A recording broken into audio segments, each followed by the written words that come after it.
अध्यक्ष महोदय, मैं आपका आभारी हूँ कि आपने मुझे बोलने का अवसर दिया।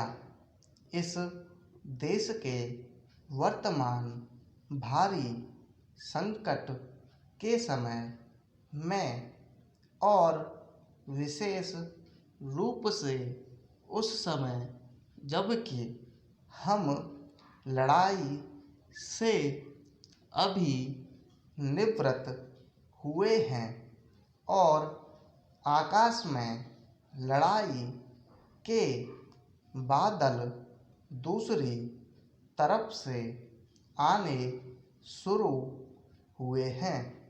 हमारे वित्त मंत्री ने जो बजट पेश किया है वे इसके लिए बधाई के पात्र हैं। यद्यपि भिन्न भिन्न पहलुओं को लेकर आलोचनाएं की गई हैं, लेकिन यदि उनकी कठिनाइयों को भी देखा होता कि राष्ट्र को किन किन संकटों का सामना करना पड़ रहा है, इस बात पर भी अगर मेरे से पहले बोलने वाले वक्ताओं ने विचार किया होता तो मेरा विश्वास है कि उनकी आलोचनाओं का आधार कुछ दूसरा होता। उन्होंने ऐसे कठिन अवसर पर यह एक संतुलित बजट पेश किया है, उसके लिए मैं उन्हें बार बार बधाई देता हूँ। लेकिन साथ ही साथ मैं अपना यह कर्तव्य समझता हूँ कि कुछ ऐसे विचार भी उनके सामने प्रस्तुत करूँ जिससे उनकी कठिनाइयाँ कुछ हल हो जाएं।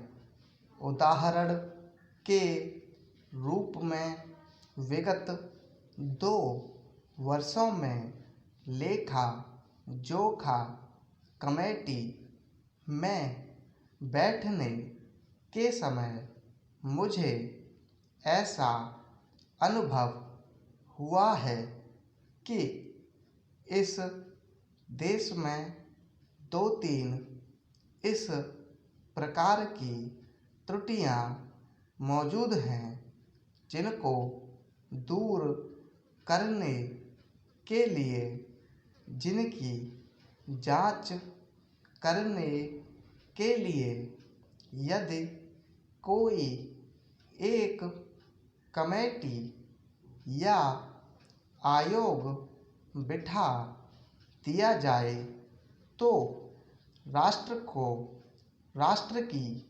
सरकार को, राष्ट्र के विकास कार्यों को और राष्ट्र की रक्षा व्यवस्था के लिए करोड़ों नहीं अरबों की व्यवस्था फौरन हो सकती है।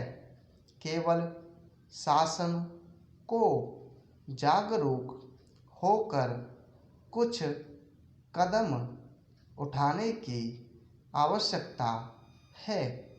अभी कुछ छिपे हुए धन का जिक्र किया गया। सरकार ने भी समय समय पर ऐसा आभास दिया है कि इस देश में लगभग 30,000 करोड़ रुपए का धन छिपा है।